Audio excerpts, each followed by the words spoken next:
Le rejet ne te détruit pas, il te réveille. Il te sort de la fantaisie de croire que tout le monde doit t'accepter et te force à te voir, sans fioriture, sans masque, sans excuse. Être ignoré ou rejeté n'est pas une défaite, c'est une épreuve du feu. C'est la vie qui te dit « Maintenant nous verrons de quoi tu es fait ». Parce que le véritable pouvoir n'apparaît pas quand tout va bien, mais quand tu apprends à rester debout quand on te claque la porte au nez. Chaque fois que quelqu'un t'ignore, tu as deux options, te noyer dans le besoin ou te lever avec du caractère. Le rejet n'est pas surmonté en cherchant de l'attention, il est maîtrisé en apprenant à ne pas en avoir besoin. Et cette maîtrise ne naît pas de la froideur, mais du contrôle. De regarder le vide s'enfuir, de garder son calme quand l'ego crie pour être reconnu. Ce n'est pas une vidéo pour te faire sentir pitié pour toi-même, c'est pour te rappeler que le véritable pouvoir commence quand tu n'attends plus rien de personne, quand ton silence parle plus que n'importe quelle explication, quand ton absence dérange plus que ta présence. Ici, il ne s'agit pas de faire semblant que ça ne fait pas mal, il s'agit de comprendre que la douleur peut être ton meilleur professeur si tu la transformes. Reste jusqu'à la fin car tu vas apprendre à utiliser le rejet comme carburant. Tu vas arrêter de chercher l'approbation et commencer à construire le respect en commençant par le tien. 1. Transforme le rejet en force. On dit que le feu détruit, mais il purifie aussi. Et le rejet, au fond, fonctionne de la même manière. Il brûle tes illusions, fait fondre ton ego et révèle ce que tu es vraiment. Ça fait mal, oui, mais ça forge aussi. Parce que seul celui qui traverse le feu du rejet sans abandonner découvre de quoi il est fait. Le problème, c'est que la plupart des gens fuient quand ils ressentent cette chaleur. Ils s'éteignent, se brisent, cherchent l'approbation pour ne pas affronter le vide. Et c'est là qu'ils perdent leur pouvoir. Transformer le rejet en force n'est pas une jolie phrase, c'est une discipline mentale. C'est comprendre que lorsque quelqu'un te rejette, il ne définit pas ta valeur, il révèle la sienne. C'est apprendre à ne pas réagir à partir de la blessure, mais à partir de la conscience. Le rejet ne te dit pas que tu n'es pas assez, il te dit que tu cherches au mauvais endroit. Quand tu comprends cela, tu arrêtes de supplier pour de l'attention et tu commences à te reconstruire de l'intérieur. Chaque fois que quelqu'un t'ignore, tu as une opportunité de grandir. Si ça te fait mal, ne le nie pas, observe-le. Ressens ce malaise et transforme-le en élan. Canalise cette énergie en silence, sans drame. Parce que pendant que d'autres se lamentent, tu peux t'entraîner. Le rejet devient ton gymnase émotionnel. Chaque porte fermée te forme à la patience.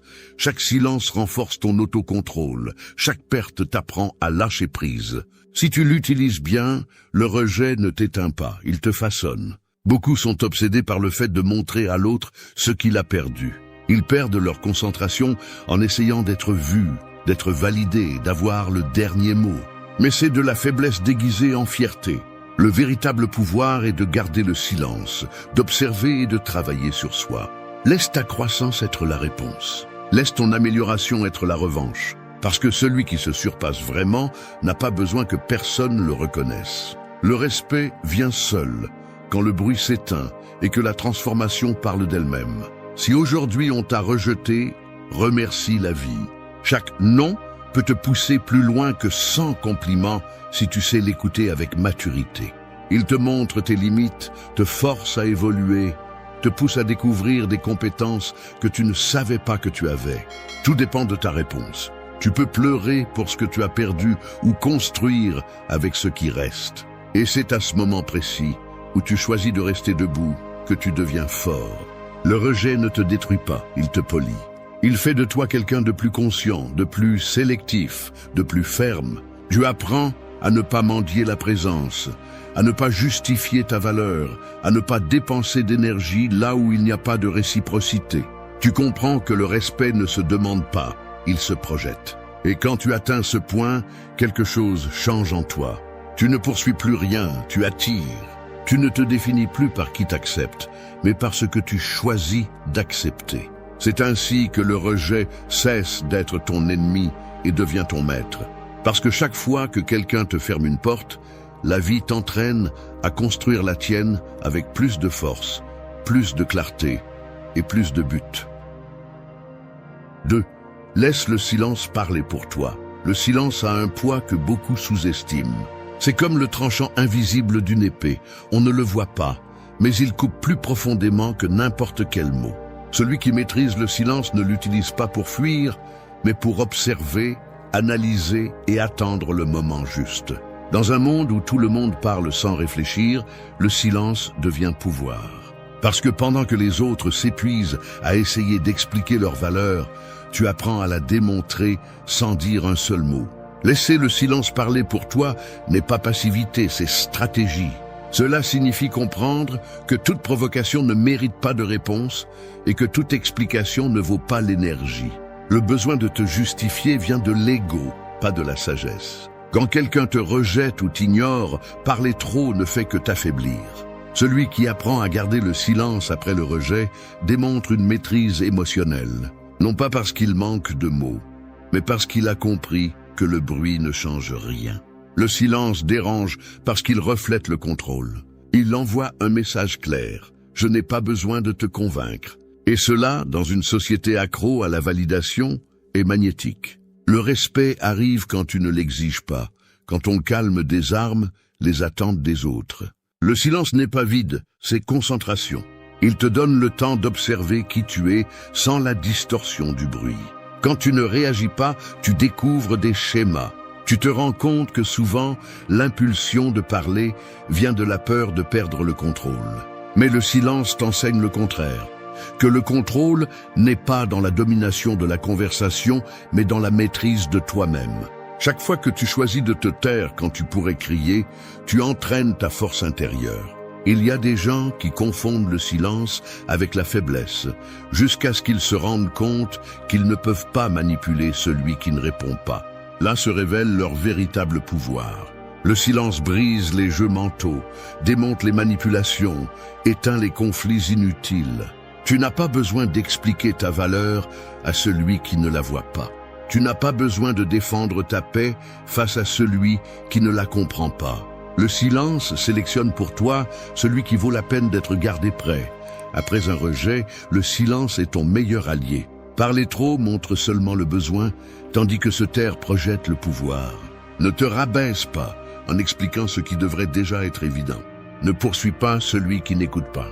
Ne crie pas là où il y a une surdité émotionnelle. Garde ton énergie pour te construire, pas pour convaincre quelqu'un. Celui qui se retire en silence ne se rend pas, il s'élève. Non pas parce qu'il se croit supérieur, mais parce qu'il comprend qu'il y a des batailles qui ne méritent pas sa présence. Laisser le silence parler pour toi est une forme d'art. C'est le signe que tu ne cherches plus à gagner une discussion, mais à maintenir ton équilibre. Que tu n'es plus mu par le désir d'être compris, mais par la décision d'être en paix. 3. Contrôle ton énergie émotionnelle. L'esprit est comme un champ en flammes. Si tu n'apprends pas à le contrôler, le feu se propage, détruit et consume tout ce qu'il trouve. Mais si tu sais le diriger, il peut éclairer ton chemin. Le rejet, la colère et la frustration sont des étincelles qui apparaissent lorsque quelqu'un touche ton orgueil. Et si tu ne sais pas les gérer, tu deviens esclave de tes propres réactions. Contrôler l'énergie émotionnelle ne signifie pas éteindre ce que tu ressens, mais l'utiliser à ton avantage. C'est l'art de ne pas laisser tes émotions diriger ta vie lorsque tu es blessé. Chaque fois que tu es rejeté, quelque chose en toi réagit. Le cœur bat plus vite, l'esprit cherche des réponses, le corps veut agir. C'est normal, mais pas intelligent. Car l'impulsion naît de la douleur, pas de la raison. Et si tu te laisses guider par la blessure, tu finis par faire exactement ce que l'autre attend, perdre le contrôle. La véritable force réside dans le fait de s'arrêter, de respirer et d'observer ce qui se passe en toi sans te laisser emporter. Quand tu y parviens, tu récupères le pouvoir que tu avais cédé. Contrôler ton énergie émotionnelle, c'est savoir quand parler et quand se taire, quand avancer et quand reculer, quand lutter et quand lâcher prise. Il ne s'agit pas d'être froid, mais conscient. L'émotion n'est pas l'ennemi, la réaction impulsive l'est. Les personnes fortes ne sont pas celles qui ne ressentent rien, mais celles qui ressentent profondément sans se laisser dominer par leurs sentiments. Elles apprennent à transformer la colère en action productive, la douleur en concentration et la déception en sagesse. La plupart des gens explosent, crie ou cherche de l'attention après avoir été rejeté, comme si le bruit soulageait la blessure. Mais le véritable soulagement arrive lorsque tu comprends que tu n'as rien à prouver. Contrôler ton énergie émotionnelle te permet d'observer la situation sans perdre ton centre. Tu te rends compte que le rejet n'est pas une tragédie, mais une opportunité de pratiquer ton maîtrise intérieure. Si tu parviens à rester serein alors que tout en toi veut exploser, tu gagnes du respect, même de ceux qui ont essayé de te briser. Contrôler tes émotions ne signifie pas les supprimer, mais les canaliser intelligemment. La colère peut te pousser à te surpasser. La douleur peut te rendre plus sage. La peur peut t'apprendre la prudence. Tout dépend de la façon dont tu décides d'utiliser cette énergie. Ne gaspille pas tes émotions sur des personnes ou des situations qui ne valent pas ta paix. Dirige cette force vers quelque chose qui te construit. Si tu y parviens, le rejet cesse de faire mal et commence à te stimuler. Le pouvoir n'est pas dans la réaction, mais dans le choix de ta réponse. Et quand tu apprends à le faire, personne ne peut te manipuler. Contrôler ton énergie émotionnelle, c'est maîtriser le jeu invisible de la vie. Parce que celui qui contrôle ses émotions contrôle son destin. Il n'y a pas de signe plus grand de maturité que de garder son calme alors que tout en toi veut crier. C'est le point exact où la douleur se transforme en pouvoir. 4. Lâche avec sérénité. S'accrocher, c'est comme tenir une corde qui brûle. Plus tu serres, plus tu te fais mal. Mais lâcher prise n'est pas abandonner, c'est choisir ta paix avant la douleur. Lâcher avec sérénité, c'est comprendre que tout ce qui est perdu n'est pas une perte. Parfois, c'est la vie qui élimine ce qui ne vibre plus avec toi, ce qui te stagnait sans que tu t'en rendes compte. Le rejet, en ce sens, ne t'enlève rien d'essentiel. Il te libère de ce qui n'était pas aligné avec ta croissance. Lâcher prise, ce n'est pas oublier d'un coup, ni prétendre que ça n'a pas fait mal. C'est observer le passé sans permettre qu'il te définisse. C'est regarder ce qui a été avec gratitude, pas avec rancœur. La plupart des gens restent coincés à essayer de comprendre pourquoi quelque chose s'est terminé, comme si trouver une raison pouvait changer le résultat. Mais la sérénité ne vient pas d'avoir des réponses, mais d'accepter qu'il n'y en a parfois pas. Lâcher prise, c'est avoir confiance en ce qui s'en va fait de la place pour quelque chose de mieux. Le rejet fait mal, parce qu'il nous enseigne le détachement de force. Il te retire l'illusion de contrôle et te force à avoir confiance en toi. Mais quand tu le vois avec calme, tu comprends que le véritable pouvoir est de ne pas résister. Lâcher avec sérénité n'est pas de la froideur, c'est de la maturité. Cela signifie ne pas lutter contre l'inévitable, ne pas rester accroché à ce qui ne veut pas rester. Il ne s'agit pas d'oublier celui qui t'a rejeté, mais de remercier ce qu'il t'a montré. Chaque perte a une leçon cachée, et seul celui qui lâche peut la voir. S'accrocher au passé, c'est comme essayer de ranimer quelque chose qui ne respire plus. C'est difficile à accepter, mais lâcher prise est la seule façon de récupérer l'énergie que tu as perdue. Quand tu restes à penser à ce qui aurait pu être, tu cesses de voir ce qui peut être. Le détachement te rend la clarté. Il t'enseigne que la véritable liberté arrive quand tu ne dépends pas du résultat. Tu n'as pas besoin que quelque chose soit éternel pour l'apprécier. Ce qui avait du sens à un moment donné a rempli son but. Lâcher prise est aussi une forme de respect envers toi-même. C'est te dire « je ne vais plus soutenir ce qui me draine ». C'est permettre à la vie de suivre son cours, sans essayer de contrôler chaque fin. Parce que les fins ne sont pas toujours des punitions, souvent elles sont des débuts déguisés. Quand tu choisis de lâcher prise sans rancœur, le cœur cesse de peser. Tu commences à voir avec légèreté ce qui te semblait injuste avant. Tu comprends que rien n'est perdu, tout se transforme. La sérénité ne se réalise pas du jour au lendemain, elle s'entraîne. Elle se construit chaque fois que tu décides de ne pas répondre avec ressentiment, chaque fois que tu préfères lâcher prise plutôt qu'insister. Quand tu y arrives, tu découvres que rien d'externe n'a de pouvoir sur toi. Le rejet ne te blesse plus, il te redirige seulement. Lâcher prise avec sérénité n'est pas un acte de faiblesse, c'est une déclaration de force. C'est regarder le passé, sourire et dire « Merci de m'avoir appris ce que je n'ai plus besoin de soutenir ». 5. Préserve ton mystère. Les personnes qui attirent le plus ne sont pas celles qui racontent tout, mais celles qui savent garder le silence au bon moment. Le mystère a un pouvoir qui n'a pas besoin d'explication. C'est comme une flamme derrière une porte entr'ouverte. On ne la voit pas complètement, mais on la ressent. Celui qui préserve son mystère projette quelque chose qui ne peut pas être imité, un mélange de calme, de confiance et de profondeur. Dans un monde où tout le monde cherche de l'attention, être réservé devient une forme d'élégance et de maîtrise personnelle. Préserver ton mystère ne signifie pas être distant ou inaccessible, mais sélectif. Tout le monde ne mérite pas d'avoir accès à tes pensées, émotions ou plans. Montrer trop te rend faible parce que tu donnes ton énergie à ceux qui ne savent pas l'apprécier. Le mystère protège ton essence et garde ton pouvoir entre tes mains. C'est la différence entre celui qui vit en cherchant à être compris et celui qui se concentre uniquement sur la compréhension de lui-même. Lorsque tu apprends à garder le silence sur ta vie, tes mouvements commencent à parler plus fort que tes mots. Le rejet naît souvent de la surexposition. Plus tu donnes, plus il est facile de te sous-estimer. Mais lorsque tu apprends à te réserver, à ne pas expliquer chaque pas, tu suscites le respect. Les gens sont curieux de ce qu'ils ne comprennent pas et finissent par valoriser ce qu'ils ne peuvent pas déchiffrer. Ton mystère est un rappel que tout ne doit pas être révélé, qu'il y a du pouvoir dans la discrétion. L'intrigue n'est pas de la manipulation, c'est de l'équilibre. C'est savoir que ton énergie n'est pas à la portée de tous. Le mystère a aussi à voir avec le contrôle émotionnel. Ne pas réagir à la provocation, ne pas expliquer pourquoi tu t'es éloigné, ne pas justifier ton silence. Lorsque tu y parviens, tu cesses d'être prévisible. Et celui qui ne peut pas être lu ne peut pas être contrôlé. La sérénité combinée avec le mystère crée une présence magnétique.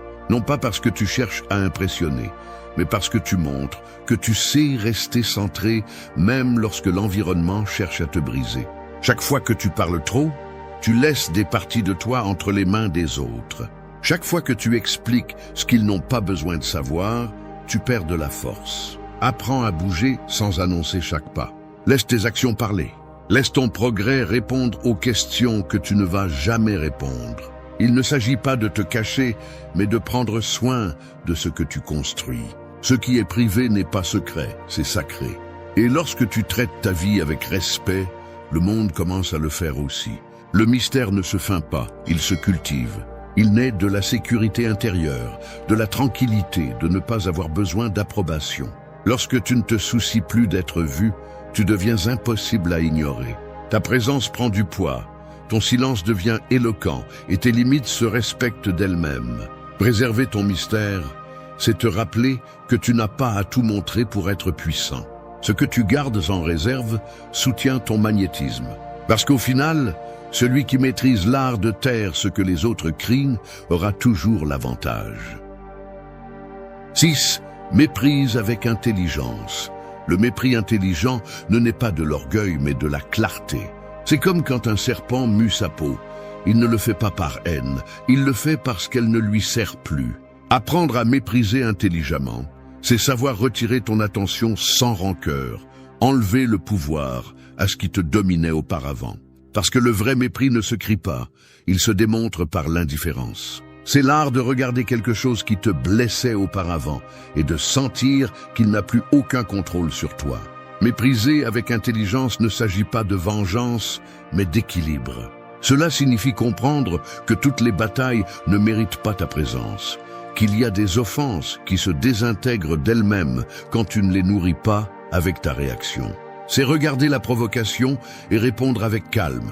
Non pas parce que tu ne peux pas te défendre, mais parce que tu n'en as plus besoin. Les gens forts ne répondent pas à tout. Ils choisissent soigneusement où ils mettent leur énergie. C'est ça le pouvoir. Quand quelqu'un te rejette, ta première réaction est souvent d'essayer de prouver qu'il a tort. Mais ce besoin te lie. Celui qui essaie de prouver sa valeur face au mépris des autres en dépend encore. Le mépris intelligent, c'est lâcher sans bruit, disparaître avec élégance. C'est laisser l'autre sentir le vide de ton absence. C'est transformer ton silence en un miroir où se reflète sa propre insignifiance. Parce que quand quelqu'un remarque qu'il ne peut pas t'affecter, il perd son influence sur toi. L'erreur de beaucoup est de confondre le mépris avec la haine. La haine reste attachée au passé. Le mépris intelligent la transcende. Tu ne gardes pas de rancœur. Tu arrêtes simplement de regarder en arrière. Celui qui est s'épuise. Celui qui méprise avec calme se libère. L'énergie que tu utilisais pour discuter ou insister se transforme maintenant en force pour avancer. Tu n'as pas besoin de fermer les portes avec bruit. Il suffit d'arrêter de toucher. Le message est clair. Tu n'es pas là pour mendier de l'attention. Tu es là pour créer ton chemin. Le mépris intelligent s'applique aussi à tes pensées. Ne nourris pas les idées qui t'affaiblissent. Quand on te rejette, ton esprit a tendance à répéter des histoires qui te font te sentir petit. Méprise-les avec la même fermeté avec laquelle tu t'éloignes d'une personne qui ne te valorise pas. Ne discute pas avec tes insécurités, ignore-les. N'essaie pas de convaincre celui qui n'écoute pas, retire ta voix. Ne cherche pas à comprendre là où il n'y a que de l'ego. Le véritable pouvoir est de ne pas avoir besoin de fermer des cycles, mais de continuer à marcher. Le mépris intelligent est un acte d'amour-propre. Il ne punit pas, il pose des limites. Il ne blesse pas, il met de la distance. Il ne cherche pas la vengeance, il cherche la paix.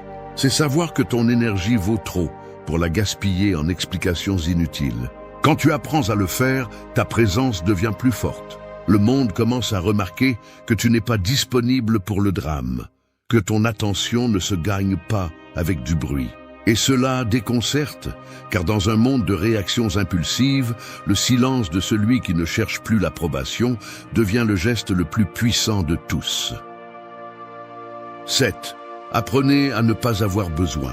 La dépendance émotionnelle est comme marcher avec une chaîne attachée à la cheville. Vous pouvez avancer, mais vous traînez toujours un poids qui vous freine. Apprendre à ne pas avoir besoin n'est pas devenir froid. C'est se libérer de cette chaîne invisible qui vous fait croire que sans quelqu'un ou quelque chose, vous n'êtes pas complet. Le besoin vous rend prévisible, faible et vulnérable au contrôle des autres. En revanche, l'indépendance émotionnelle vous redonne le pouvoir sur vous-même. Ne pas avoir besoin ne signifie pas vivre isolé, mais savoir que votre bien-être ne dépend pas de l'extérieur. C'est comprendre que personne ne vient vous sauver, que la paix ne se mendie pas et que l'amour le plus solide est celui que vous construisez envers vous-même. Lorsque vous atteignez cela, les relations cessent d'être un refuge et deviennent un choix. Vous n'êtes pas avec quelqu'un parce que vous en avez besoin, mais parce que vous le valorisez. Cette différence change tout. Les personnes qui n'apprennent pas à être seules finissent par se contenter de peu par peur du vide. Mais ce vide n'est pas un ennemi, c'est un espace sacré pour vous connaître. Être seul vous permet de vous écouter, de renforcer votre esprit et de guérir vos blessures sans dépendre du réconfort des autres. Plus vous vous sentez à l'aise avec vous-même, moins le rejet aura de pouvoir sur vous. Parce que vous ne cherchez plus chez les autres ce que vous pouvez vous donner. Le rejet fait mal quand il emporte avec lui votre sentiment de valeur. Mais si vous apprenez à ne pas avoir besoin d'approbation, la blessure cesse de saigner aussi rapidement. Celui qui n'a pas besoin ne poursuit pas. Celui qui ne poursuit pas ne s'abaisse pas. Celui qui ne s'abaisse pas inspire le respect. L'indépendance émotionnelle n'est pas de l'arrogance, c'est de la maîtrise intérieure. Vous devenez quelqu'un qui peut donner sans se perdre, aimer sans mendier et partir sans peur. Ne pas avoir besoin signifie aussi savoir lâcher les résultats, ne pas vous accrocher à ce qui ne dépend pas de vous. Les attentes sont des pièges déguisés en espoir. Plus vous attendez des autres, plus vous êtes déçus. Mais quand vous comprenez que la vie ne vous doit rien, vous commencez à bouger avec légèreté. Vous n'avez pas besoin que les choses soient parfaites, juste que vous soyez prêt à vous adapter à ce qui vient. Le véritable pouvoir naît lorsque vous découvrez que vous pouvez perdre et rester complet. Quand il n'y a pas de peur de l'abandon, aucune manipulation ne fonctionne. Personne ne peut vous faire sentir insuffisant si vous savez qui vous êtes. Cette sécurité ne s'achète pas. Elle se construit à travers la solitude, le silence et l'introspection. Apprendre à ne pas avoir besoin est un acte de maturité émotionnelle, une façon de dire « je vais bien avec moi-même » et tout le reste est un complément, pas une obligation. Quand vous atteignez ce point, tout change. Vous ne réagissez plus au rejet avec anxiété, mais avec sérénité. Vous n'essayez plus de convaincre personne, vous suivez simplement votre chemin. La liberté arrive quand vous pouvez rester seul et vous sentir en paix. Parce que celui qui apprend à ne pas avoir besoin ne perd rien en s'éloignant. Il récupère tout ce qu'il avait donné sans s'en rendre compte. Et c'est la forme la plus élevée d'indépendance. Vivre sans dépendre, aimer sans peur et avancer sans chaîne. 8. Que ton absence en dise plus. L'absence, lorsqu'elle est utilisée avec sagesse, a plus de force que n'importe quel discours. C'est comme l'ombre que laisse le feu après s'être éteint, on ressent encore sa chaleur, même s'il n'est plus là. Savoir se retirer en silence, sans explication ni drame, est un geste de pouvoir que peu de gens maîtrisent. Dans un monde où tout le monde essaie d'être vu, celui qui apprend à disparaître avec élégance devient inoubliable. Parce que l'absence ne génère pas seulement de la distance, elle suscite aussi la réflexion.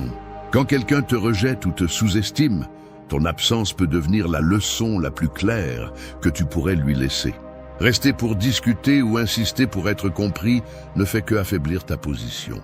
En revanche, partir calmement crée un vide qui pèse plus que n'importe quel mot. Non pas parce que tu cherches à manipuler, mais parce que tu comprends que ton énergie ne se donne pas. L'absence enseigne ce que la présence ne peut plus. C'est le langage silencieux du respect de soi. L'absence a un pouvoir que beaucoup craignent, car elle oblige l'autre à affronter sa propre perte. Et elle te confronte aussi à toi-même. Elle t'oblige à regarder à l'intérieur, à découvrir qui tu es sans le regard des autres. Tout le monde ne peut pas supporter cela. C'est pourquoi se retirer intelligemment n'est pas un acte d'ego, c'est un acte de conscience de soi. C'est reconnaître que rester présent là où tu n'es pas valorisé est une façon lente de disparaître de toi-même. Il ne s'agit pas de disparaître complètement, mais de le faire de manière consciente. Laisser des espaces, des limites, des pauses. L'absence bien utilisée crée du respect. Elle enseigne sans dire, corrige sans punir. Et pendant que l'autre essaie de comprendre pourquoi tu n'es plus là, tu te reconstruis en silence. Tu deviens plus fort, plus stable, plus clair. Parce que quand tu t'éloignes avec dignité, tu ne perds pas de pouvoir, tu le multiplies. L'absence révèle aussi la vérité. Si quelqu'un t'oublie vite, ce n'était pas ta place. Si quelqu'un revient, c'est parce que ta valeur est devenue évidente dans ton silence. Mais le plus important est que tu ne reviennes pas au même niveau que celui où tu es parti. L'absence ne sert à rien si tu reviens en étant le même. Elle doit te transformer, t'apprendre à rester ferme, à ne pas courir après ce qui t'a ignoré une fois. Le respect se gagne souvent plus avec la distance qu'avec l'insistance. L'absence rend tes limites visibles. Elle te montre comme quelqu'un qui n'a pas besoin d'attention pour se sentir complet. Celui qui maîtrise sa présence sait quand parler, mais celui qui maîtrise son absence sait quand partir. Et cette sagesse vaut plus que n'importe quelle explication. Quand ton absence en dit plus que tes mots, tu n'as plus besoin de prouver quoi que ce soit. Ton silence devient un message, ta distance une leçon. Et quand cela arrive, tu récupères ton pouvoir sans avoir à le revendiquer. Parce que parfois, le plus grand impact n'est pas dans ce que tu dis, mais dans l'écho que tu laisses quand tu décides de ne pas rester là où on ne t'écoute plus. 9. Transforme la douleur en pouvoir. La douleur est comme une tempête qui balaye tout ce qui n'était pas solide. Elle ne demande pas la permission, elle ne prévient pas, elle arrive simplement pour tester ce qui est réellement construit sur des fondations solides. Beaucoup essayent de lui échapper, de la cacher, de la nier, mais la douleur ne disparaît pas parce que tu l'ignores, elle se transforme quand tu lui fais face. Transformer la douleur en pouvoir n'est pas un acte de magie, c'est une décision. C'est regarder ce qui t'a blessé et te dire à toi-même « Cela ne me détruit pas, cela me forme ». Le rejet, la perte et la déception sont des formes de douleur que tout le monde affronte. La différence entre ceux qui se brisent et ceux qui se renforcent réside dans la façon dont ils l'interprètent. La douleur a le pouvoir de te paralyser ou de te propulser, de te faire couler ou de t'élever. Celui qui choisit d'apprendre au milieu de la souffrance trouve un type de force qui n'est pas obtenu dans le confort. La vie va te tester encore et encore, Et chaque fois que tu supportes une blessure sans abandonner, ton caractère se durcit comme l'acier qui passe par le feu. Transformer la douleur en pouvoir signifie utiliser la blessure comme point de départ. Tu ne te définis pas parce que tu as perdu, mais parce que tu as fait avec ce qui reste. La douleur te donne de la clarté, parce qu'elle brise les illusions et montre ce qui compte vraiment. Elle te force à te débarrasser du superficiel et à regarder en toi. Si tu l'écoutes attentivement, la douleur devient un maître brutal mais juste.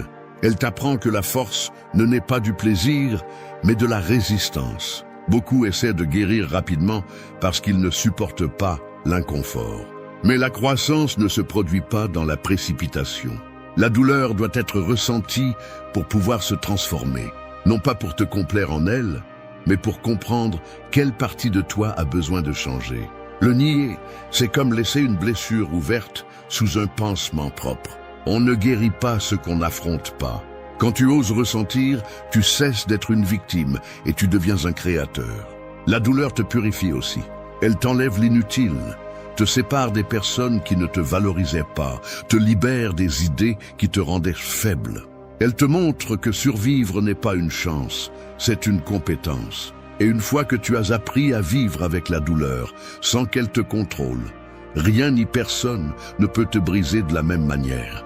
Chaque chute devient un entraînement, chaque rejet un élan, chaque perte une transformation. La clé est de ne pas rester dans le rôle de la victime. Ne demande pas « pourquoi cela m'est-il arrivé ?» Demande-toi « à quoi cela me sert ?» Cette simple différence change tout. Parce que la douleur bien utilisée ne te rend pas amer, elle te rend sage. Elle te donne une sérénité différente, un regard plus ferme, une voix plus sûre. Transformer la douleur en pouvoir est l'acte le plus courageux que peut avoir quelqu'un qui a décidé de ne pas abandonner. C'est regarder en arrière et comprendre que ce qui t'a brisé un jour a été exactement ce qui t'a appris à te reconstruire plus fort. 10. Maîtrise ton propre contrôle. Le contrôle ne se démontre pas par la force, mais par la sérénité. C'est comme tenir un verre rempli jusqu'au bord et marcher sans en renverser une goutte. N'importe qui peut sembler calme lorsque tout va bien, mais seul celui qui a appris à maîtriser son intérieur peut rester ferme lorsque tout autour de lui tremble. Maîtriser ton propre contrôle, c'est comprendre que la vie ne consiste pas à contrôler l'extérieur, mais à rester en équilibre, peu importe ce qui se passe. Les gens perdent le contrôle lorsqu'ils essaient de contrôler ce qui ne dépend pas d'eux. Ils se frustrent, se mettent en colère, discutent, cherchent des réponses là où il n'y en a pas. Mais le véritable contrôle commence lorsque tu acceptes que le monde ne tourne pas selon tes désirs. Tu ne peux pas contrôler les actions des autres, mais tu peux contrôler ta façon de réagir à elles. C'est la différence entre la faiblesse et la force. La première réagit, la seconde décide. Te maîtriser est un exercice quotidien. Cela signifie ne pas céder aux provocations, ne pas répondre à partir de la blessure, ne pas laisser tes émotions t'emporter. C'est savoir quand parler et quand se taire, quand avancer et quand attendre. Il ne s'agit pas de te réprimer, mais de diriger ton énergie vers ce qui compte vraiment. Chaque fois que tu choisis le calme plutôt que la réaction, tu renforces ton caractère. Chaque fois que tu choisis d'observer avant d'agir, tu te rapproches de la sagesse. Celui qui maîtrise son contrôle ne se désespère pas face au rejet et ne se perturbe pas face au chaos.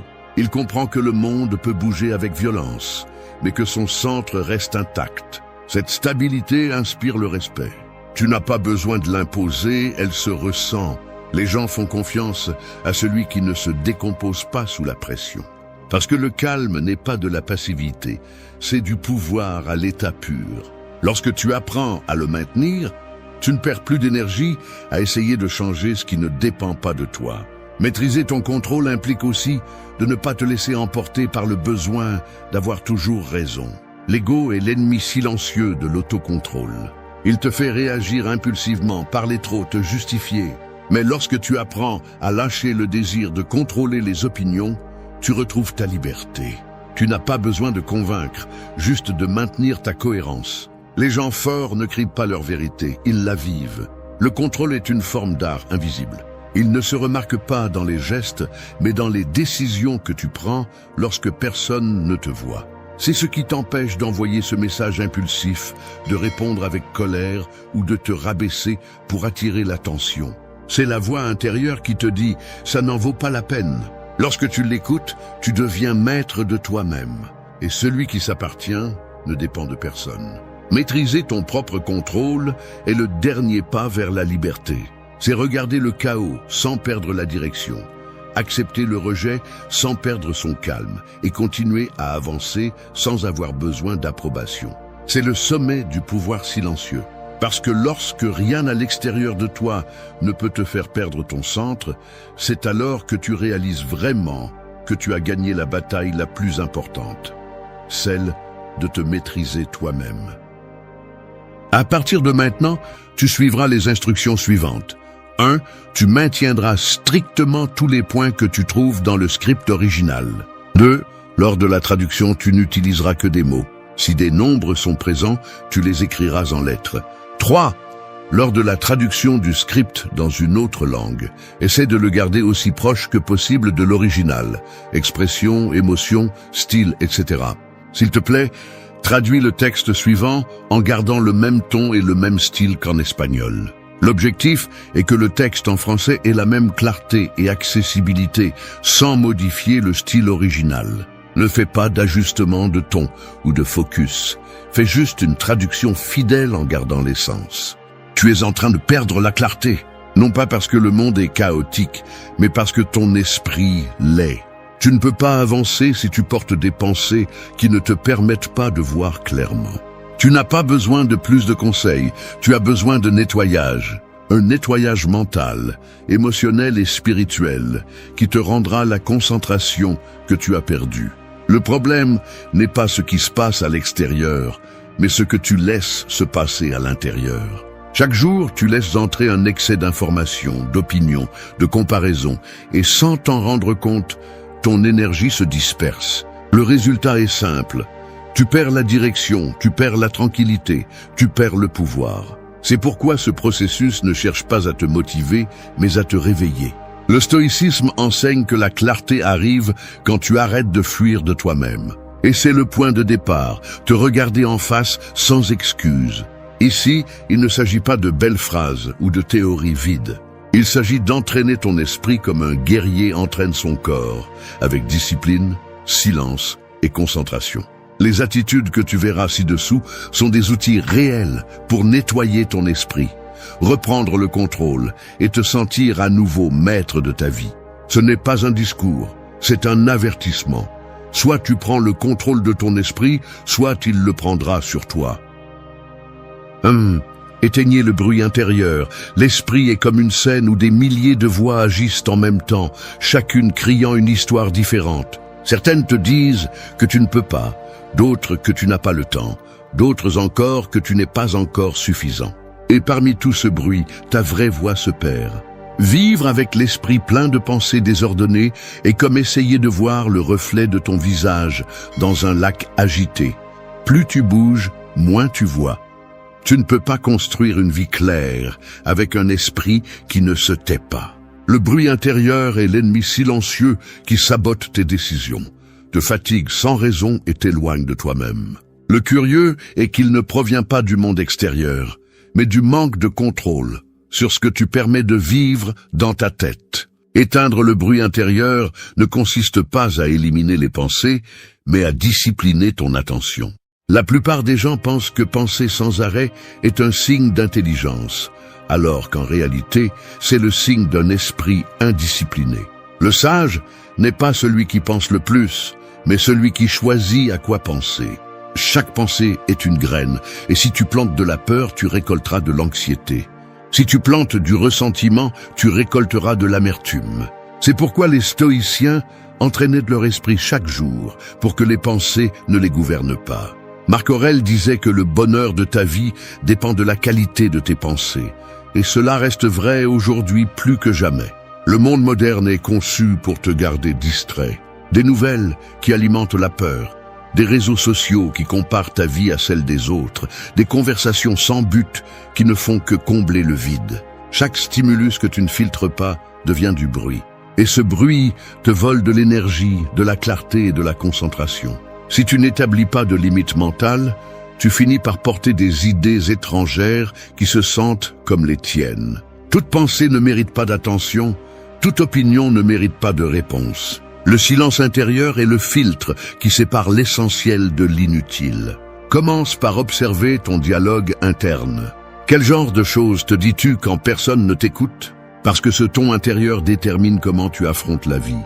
Si ton esprit est un espace où tout est permis, le chaos s'installe. Apprends à t'arrêter. Quand tu sens que ta tête se remplit d'inquiétude, ne lutte pas contre elles. Regarde-les passer comme si elles étaient des nuages.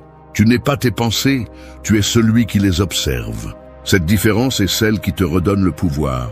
Le silence n'est pas vide, c'est l'espace où les choses se mettent en ordre. Les stoïciens le pratiquaient comme une forme d'entraînement spirituel. Le silence te montre ce que tu évites, ce que tu nies et ce que tu dois accepter. Au début, il est inconfortable parce qu'il te confronte à toi-même, mais ensuite il devient ta force. Si tu peux être seul avec toi-même, rien ni personne ne pourra te perturber.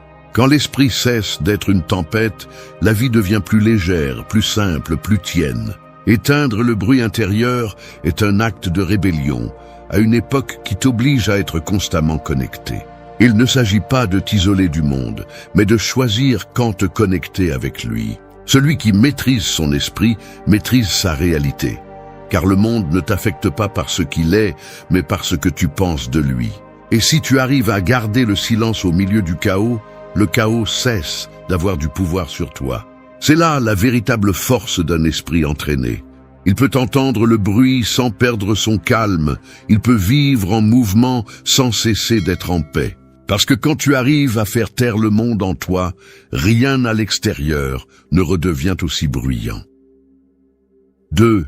Redessine ta façon de vivre.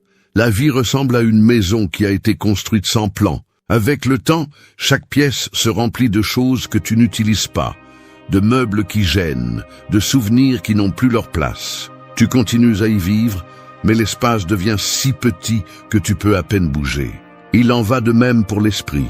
Tu accumules des routines, des habitudes, des croyances et des engagements qui ne te servent plus, mais que tu gardes par habitude.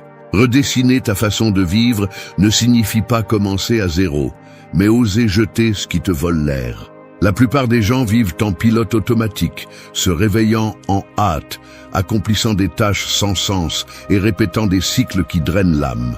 Il ne s'agit pas de travailler plus ou de faire des listes plus longues, mais de te demander avec une brutalité honnête si la vie que tu mènes te rapproche de ce qui compte vraiment.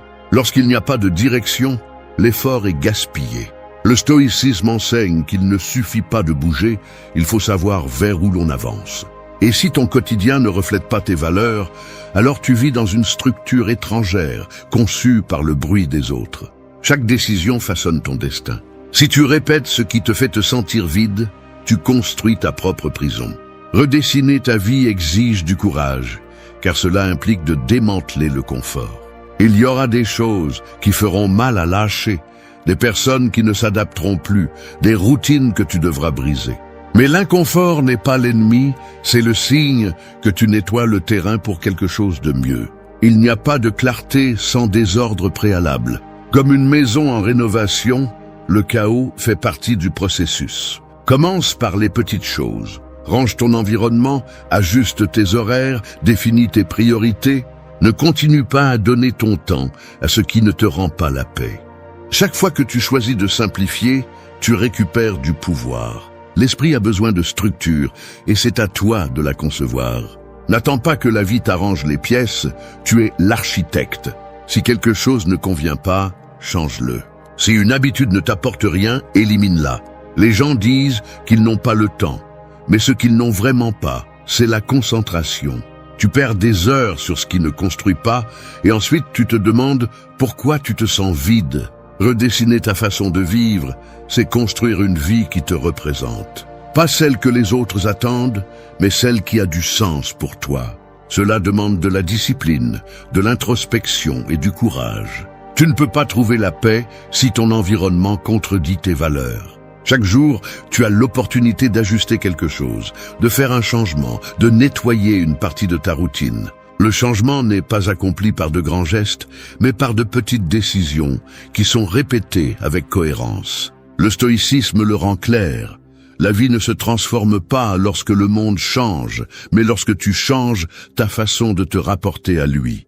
Et ce redessin commence en toi. Tu n'as pas besoin d'une vie parfaite, tu as besoin d'une vie alignée. Quand ce que tu fais, dis et penses pointe dans la même direction, tu ressens de la stabilité. Quand tu vis avec intention, tout devient plus clair. Redessiner ta façon de vivre, c'est reprendre possession de ton temps, de ton énergie et de ton but. Parce que la clarté n'apparaît pas par chance, elle se construit avec chaque choix.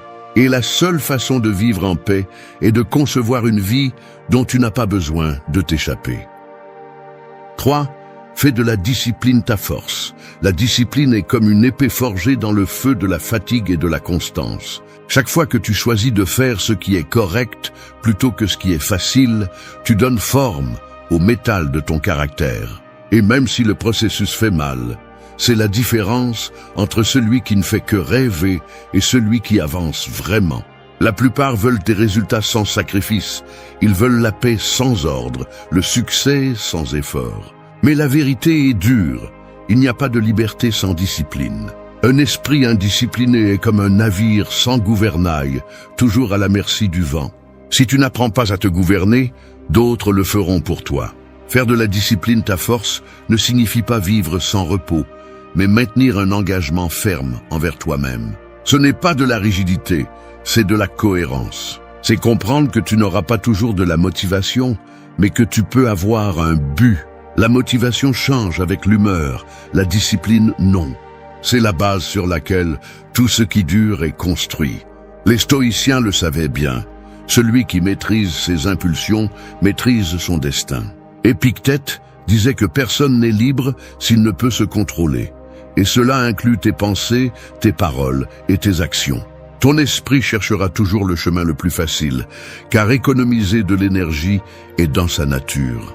Mais chaque fois que tu cèdes à la paresse, tu perds de la force. Chaque fois que tu procrastines, tu t'éloignes de toi-même. La discipline ne s'entraîne pas dans les grands moments, mais dans les petits actes quotidiens.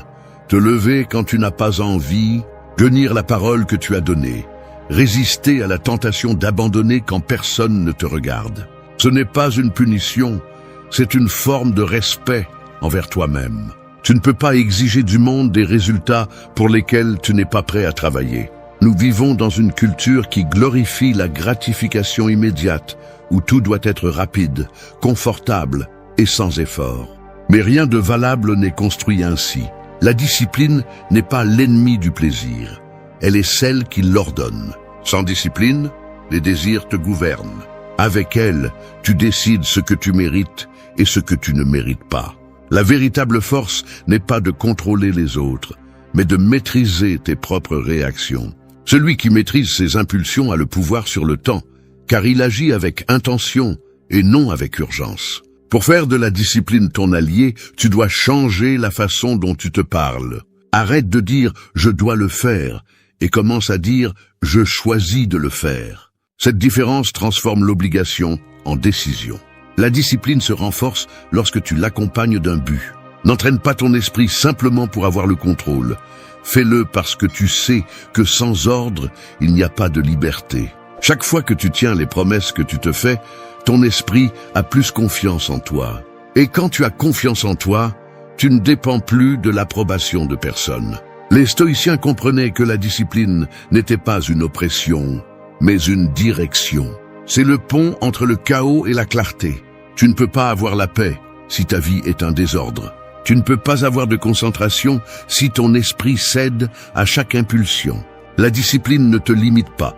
Elle te libère du remords de ne pas avoir fait ce qui était nécessaire. Si aujourd'hui tu es fatigué de te sentir stagnant, commence par quelque chose de simple. Tiens tes promesses. Cette cohérence quotidienne est ce qui sépare le sage du distrait, le fort du faible, celui qui avance de celui qui se contente de se plaindre. La discipline est la véritable liberté car elle te permet de vivre selon tes propres règles. Il ne s'agit pas d'être parfait, mais d'être constant.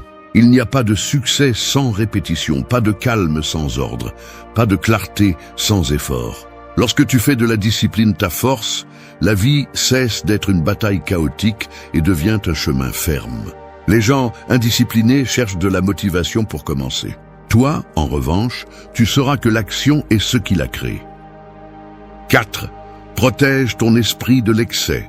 L'esprit est comme un verre. Peu importe combien tu veux le remplir, si tu ne vides pas ce qui est en trop, il finira par déborder. C'est ainsi que nous vivons aujourd'hui, avec la tête pleine d'informations, de nouvelles, d'opinions, de stimuli qui ne s'arrêtent jamais. On nous a convaincus que savoir plus nous rendrait plus sages, mais tout ce qu'ils ont réussi à faire, c'est nous saturer. Tu n'es pas fatigué parce que tu fais trop, tu es fatigué parce que tu penses trop. Tu consommes trop et tu filtres très peu. L'excès est le poison silencieux de l'esprit moderne. Il te vole ta concentration, ton calme et ton énergie sans que tu t'en rendes compte. Et quand l'esprit déborde, rien n'entre clairement. Protéger ton esprit ne signifie pas devenir indifférent au monde, mais apprendre à choisir ce que tu permets d'entrer. Chaque pensée, chaque image, chaque conversation laisse une empreinte. Si tu ne mets pas de limite, tu finis par porter les pensées de tous, sauf les tiennes. Le stoïcisme enseigne que tu ne peux pas contrôler l'extérieur, mais tu peux contrôler ce que tu laisses entrer en toi. Cela inclut ce que tu lis, ce que tu vois et avec qui tu parles. L'esprit ne fait pas la différence entre ce qu'il observe et ce qu'il expérimente. Si tu remplis ta tête de chaos, ton corps répondra avec de l'anxiété. C'est pourquoi prendre soin de ton esprit, c'est aussi prendre soin de ta santé. Nous vivons à une époque où la distraction est une addiction collective. Nous sautons d'une notification à une autre comme si notre attention ne valait rien. Mais chaque fragment d'attention que tu donnes t'affaiblit. L'esprit ne peut se concentrer que sur une chose à la fois. Quand tu essaies de tout faire, tu ne fais rien de bien. La surcharge mentale est le nouveau type de pauvreté. Des gens avec beaucoup d'informations et peu de sagesse. Les stoïciens le savaient il y a des siècles. Le calme ne vient pas d'avoir plus, mais de nécessiter moins. Tu n'as pas besoin de plus de données, tu as besoin de direction. Tu n'as pas besoin de plus de stimuli, tu as besoin de silence. Commence par nettoyer ton environnement mental. Filtre les conversations, les contenus et les personnes qui n'apportent rien. Il ne s'agit pas d'arrogance, il s'agit d'hygiène émotionnelle. Tout comme tu ne mangeras pas de déchets, tu ne devrais pas nourrir ton esprit avec des pensées toxiques. Chaque chose que tu consommes affecte ta perception du monde. Si tu passes la journée à observer le chaos, tu commenceras à croire que le chaos est la norme. C'est pourquoi il est vital de créer des espaces de déconnexion, des moments où ton esprit respire. Le silence n'est pas de l'ennui, c'est de la restauration. Dans le calme, tout ce que le bruit a dérangé se réorganise. Protéger ton esprit de l'excès signifie aussi apprendre à dire non. Non aux engagements que tu ne ressens pas, non aux sujets qui ne t'ajoutent rien, non au besoin constant d'avoir une opinion sur tout.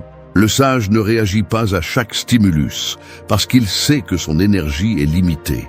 Celui qui veut de la clarté ne se laisse pas entraîner par le trivial. Chaque distraction que tu acceptes est une décision qui retarde ton but. C'est pourquoi la force mentale ne se mesure pas par la quantité d'informations que tu gères, mais par ta capacité à rester concentré quand tout cherche à te disperser. L'excès te vole la vie sans faire de bruit. Il te fait sentir productif, alors qu'en réalité tu es juste occupé. Il te fait croire que tu es connecté, alors qu'en réalité tu perds la connexion avec toi-même. Protéger ton esprit, c'est choisir consciemment ce qui mérite ton attention et ce qui ne le mérite pas. Quand tu réduis l'excès, la clarté apparaît. Quand tu choisis le silence, la force arrive. Quand tu priorises l'essentiel, tout se simplifie. Le stoïcisme enseigne que l'esprit est comme un jardin. Si tu ne déracines pas les mauvaises herbes, les fleurs ne poussent pas. Et tu ne peux pas fleurir si ton esprit est plein de bruit, de distractions et d'excès. 5. Libère-toi du jugement des autres. Imagine que chaque opinion que tu reçois est comme une pierre que quelqu'un dépose dans ton sac à dos. L'une te dit que tu n'es pas assez, une autre que tu devrais faire différemment, une autre que tu perds ton temps. Sans t'en rendre compte, tu finis par marcher avec le poids de toutes ces pierres. Et pire encore, tu oublies lesquelles sont les tiennes et lesquelles ne le sont pas.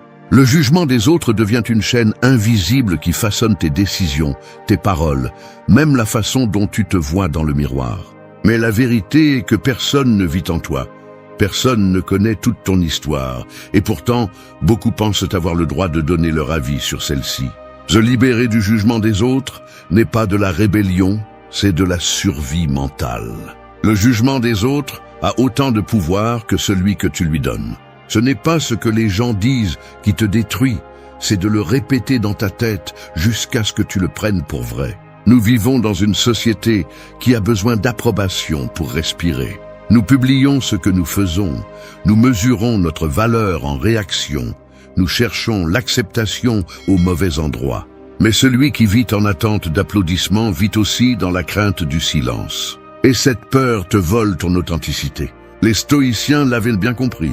Ce que pensent les autres n'est pas sous ton contrôle, et par conséquent, cela ne doit pas te voler ta paix. L'opinion extérieure ne définit pas qui tu es. Elle ne révèle que d'où les autres te regardent. Chaque fois que tu adaptes ton comportement pour plaire, tu renonces à une partie de toi. Tu te moules pour correspondre aux attentes des autres, oubliant que le prix de l'acceptation est souvent de trahir ton essence. La liberté intérieure commence lorsque tu n'as plus besoin d'expliquer tes décisions. Tu n'as pas besoin de justifier ton processus à ceux qui ne le comprennent pas. Tu n'as pas besoin de défendre ta croissance à ceux qui sont restés stagnants. Être fidèle à toi-même dérange ceux qui vivent endormis, et c'est bien. Tu n'es pas ici pour plaire, tu es ici pour être cohérent avec toi-même. Le jugement des autres se nourrit de tes insécurités. Si tu ne travailles pas ta valeur personnelle, n'importe quelle critique peut te faire tomber. C'est pourquoi se libérer de l'opinion extérieure nécessite de renforcer la relation avec toi-même. Quand tu sais qui tu es, les paroles des autres deviennent un bruit de fond. Tu n'as pas besoin de crier pour prouver quoi que ce soit. Le silence de celui qui a la clarté vaut plus que l'approbation de 1000 voix vides. Épictète disait que personne ne peut te blesser sans ton consentement, et cela inclut les paroles. Si tu ne les acceptes pas, elles ne t'affectent pas. Commence par observer combien de tes actions naissent de la peur d'être jugé. Demande-toi si ce que tu fais te représente ou évite simplement le conflit. La plupart des gens sont pris au piège dans le besoin d'être compris, alors qu'en réalité, le plus puissant est d'être authentique même si personne ne le comprend. La véritable force n'est pas de plaire à tout le monde, mais d'être qui tu es sans demander la permission. Le monde donne son avis, parce qu'il ne supporte pas le reflet de quelqu'un de libre. Ton authenticité leur rappelle la prison dans laquelle ils vivent, et c'est pourquoi ils essaient de te réduire. Se libérer du jugement des autres, c'est comprendre que la paix n'est pas dans le fait de convaincre les autres, mais dans le fait d'arrêter de te justifier. Tu n'as pas à expliquer ton silence, ton changement, ta distance ni tes décisions. Celui qui te juge à partir de l'ignorance de sa perspective ne mérite pas ton énergie. Les stoïciens enseignaient que la vertu est dans l'action juste, pas dans le fait d'être vu comme quelqu'un de bon. Fais ce qui est juste, même si personne ne le remarque.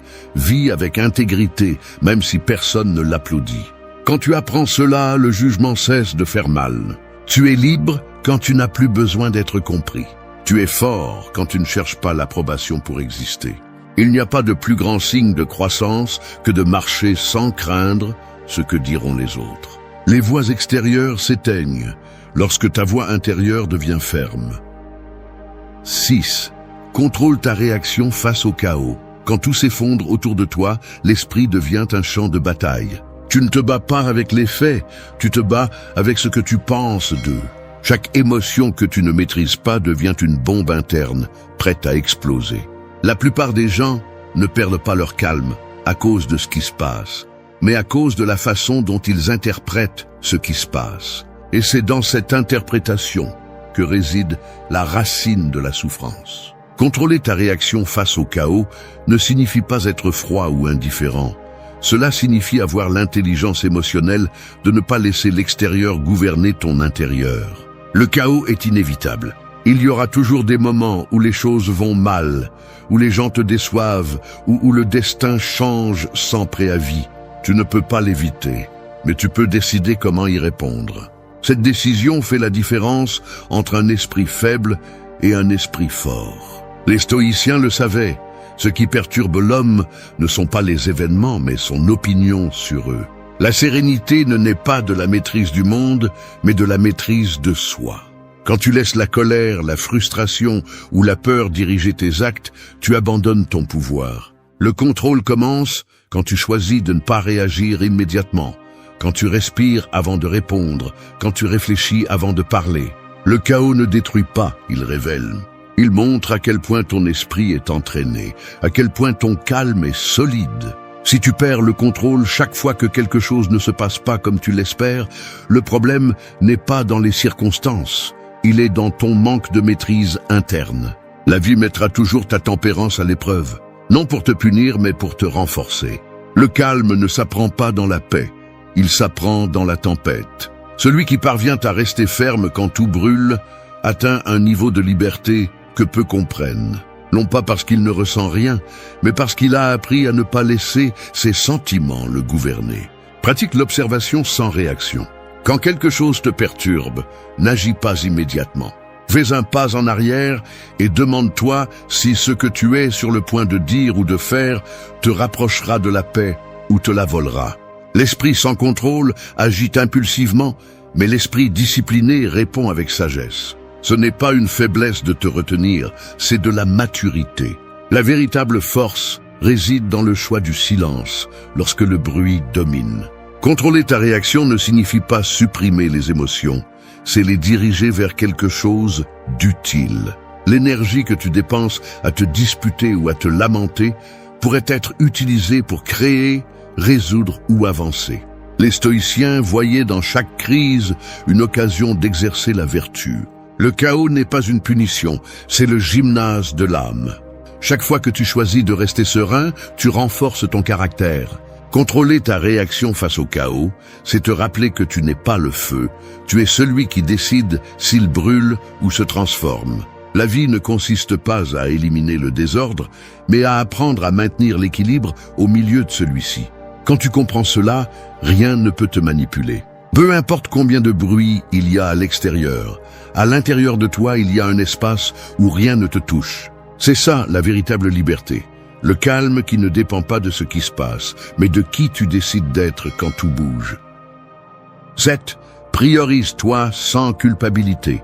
Vivre pour tout le monde, c'est comme essayer de remplir des verres cassés avec ta propre eau. Tu donnes du temps, de l'énergie et de l'attention, mais ce n'est jamais suffisant. Et à la fin de la journée, tu te demandes pourquoi tu te sens vide. La réponse est simple.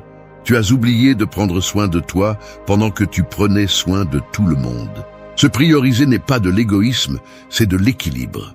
Tu ne peux pas offrir la paix si ton esprit est épuisé, ni l'amour si ton cœur est plein de fatigue.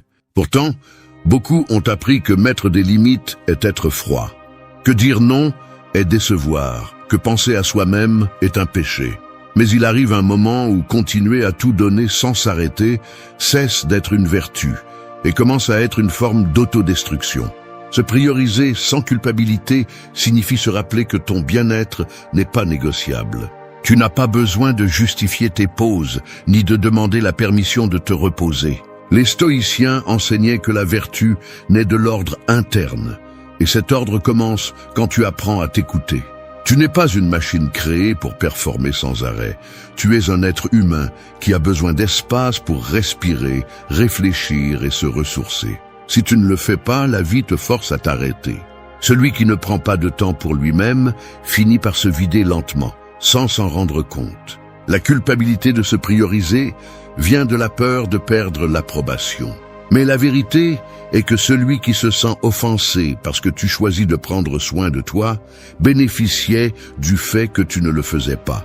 Il ne s'agit pas d'être indifférent, mais de comprendre que tu ne peux pas guérir quelqu'un si tu es brisé. Dire non fermement est un acte d'amour-propre, pas de froideur. Si tu cèdes toujours par peur du rejet, tu finis par te rejeter toi-même. L'auto-soin n'est pas un luxe, c'est une forme de respect. Apprendre à s'arrêter, à se reposer et à mettre des limites n'est pas une faiblesse, c'est de la maturité émotionnelle. Commence par reconnaître tes propres besoins sans les juger. Demande-toi ce qui te donne de l'énergie et ce qui te l'enlève. La clarté arrive quand tu commences à agir en cohérence avec ce que tu ressens. Si quelque chose te vide constamment, ne l'appelle pas loyauté, appelle-le épuisement. L'équilibre ne se trouve pas en faisant plaisir à tout le monde, mais en étant fidèle à ce dont tu as vraiment besoin. Les stoïciens savaient que prendre soin de l'âme était aussi important que prendre soin du corps. Tu ne peux pas aspirer à la sagesse en vivant dans un épuisement constant. Apprends à être avec toi sans te sentir coupable. Consacre du temps à ce qui te nourrit, la lecture, le silence, le repos, l'exercice, la réflexion. Ces moments ne sont pas une perte, ils sont un investissement. En eux, tu retrouves la clarté que le bruit quotidien te vole. Quand tu te priorises, tu prends de meilleures décisions, tu choisis des relations plus saines et tu affrontes les défis avec sérénité. Celui qui se connaît se soigne et celui qui se soigne se respecte. Se prioriser sans culpabilité, c'est comprendre que tu ne peux pas servir à partir du manque. La véritable générosité naît de l'équilibre, pas du sacrifice. Tu n'es pas venu dans ce monde pour tout porter, tu es venu pour vivre avec conscience. Tu ne peux pas sauver celui qui ne veut pas être sauvé, mais tu peux te sauver toi-même en choisissant de ne pas t'épuiser pour ce que tu ne peux pas contrôler. Quand tu apprends à protéger ta paix, les mauvaises personnes s'éloignent et les bonnes restent. Ne crains pas de décevoir, crains de te perdre en essayant de plaire. Le stoïcisme enseigne que la vertu est d'agir selon la nature, et ta nature a besoin de repos, de limites et de direction. Te prioriser n'est pas te mettre au-dessus des autres, c'est te mettre au niveau que tu mérites. Il n'y a pas de culpabilité à prendre soin de ce qui te maintient en vie. Le monde a besoin de personnes complètes, pas de martyrs fatigués. 8. Fais confiance au rythme de la vie. Il y a des choses qui ne fleurissent que lorsqu'arrive leur saison. Tu peux arroser une graine tous les jours, lui parler avec espoir, la soigner avec patience. Mais si ce n'est pas encore son temps, elle ne germera pas. La vie fonctionne de la même manière. Tu insistes pour forcer des moments, des relations ou des résultats, croyant que tout doit se produire maintenant. Et quand cela ne se produit pas, tu ressens de la frustration, du doute et une perte de foi. Mais ce que tu ne comprends pas, c'est que le temps ne travaille pas contre toi. Il travaille avec toi. Ce qui est à toi n'a pas besoin d'être poursuivi. Il a juste besoin que tu sois prêt à le recevoir. Faire confiance au rythme de la vie, c'est arrêter de courir après le contrôle et commencer à couler avec l'inévitable. L'être humain craint le temps parce qu'il ne le comprend pas. Il veut le dominer, le mesurer, l'accélérer, comme si l'impatience apportait des résultats. Mais les stoïciens savaient que le destin a son propre ordre. Marc Aurèle disait que chaque chose vient à toi au bon moment, ni avant ni après. L'anxiété naît du désir d'avoir des certitudes, de ne pas tolérer les espaces vides, de croire que si tu ne fais pas quelque chose maintenant, tu perdras tout. Cependant, ce qui est authentique ne disparaît pas. Il attend simplement que tu mûrisses suffisamment pour le soutenir. La confiance n'est pas passivité, c'est une forme de sagesse. Faire confiance au rythme de la vie ne signifie pas ne pas agir. Cela signifie agir sans désespoir. C'est se déplacer avec direction, mais sans résistance. C'est comprendre que chaque pause a un but et que même les retards cachent des enseignements. Parfois, tu n'obtiens pas ce que tu veux parce que tu n'as pas encore appris ce dont tu as besoin. L'univers ne punit pas, il éduque. L'attente n'est pas toujours une perte, c'est souvent une préparation. Et quand tu arrêtes de lutter contre le temps, tu trouves la sérénité que tu cherches tant. L'esprit anxieux vit dans le futur, imaginant des scénarios qui n'existent pas encore. L'esprit tranquille vit dans le présent, sachant que tout arrive quand il le faut. Le stoïcisme enseigne à accepter le flux de l'existence avec calme et force. Tu ne peux pas contrôler la direction du vent, mais tu peux ajuster les voiles. Chaque expérience, même celles qui font mal, fait partie de l'ordre naturel qui te façonne. Te résister ne fait que multiplier la souffrance. Quand tu fais confiance, même les obstacles deviennent des alliés, parce que tu comprends que rien n'est un hasard, tout contribue à ta croissance. Fais aussi confiance à tes processus internes. Ne te punis pas pour ne pas avancer aussi vite que les autres. Tous les chemins n'ont pas le même rythme. Te comparer aux autres, c'est oublier que chaque histoire a son propre temps. Parfois, ce qui semble aujourd'hui être un enlisement n'est que le silence avant la progression. Les grands changements naissent souvent dans les moments où tout semble s'arrêter. Là, quand rien ne bouge à l'extérieur, c'est à l'intérieur que tu te transformes le plus. La patience est une forme de foi en action, une déclaration silencieuse que tu sais que le meilleur arrivera quand tu seras prêt. Le contrôle absolu est une illusion. Essayer de maîtriser chaque détail te mène à l'épuisement. Faire confiance à la vie, c'est lâcher le poids de l'attente. Tu n'as pas besoin de comprendre chaque événement, il suffit de rester ferme pendant qu'il se passe. Les stoïciens disaient que ce qui arrive convient, non pas parce que tout est bon, mais parce que tout peut te servir si tu l'affrontes avec sagesse. La foi n'est pas attendre que le monde te favorise, c'est croire que, quoi qu'il arrive, tu auras la force de continuer. Fais confiance au rythme de la vie. Tout ce qui est précieux n'arrive pas vite et tout ce qui est rapide ne reste pas. Ce qui est destiné à rester arrive sans bruit. Et quand il arrive, tu comprends pourquoi rien n'a fonctionné avant. Ne cours pas, ne force pas, ne doute pas de ton processus.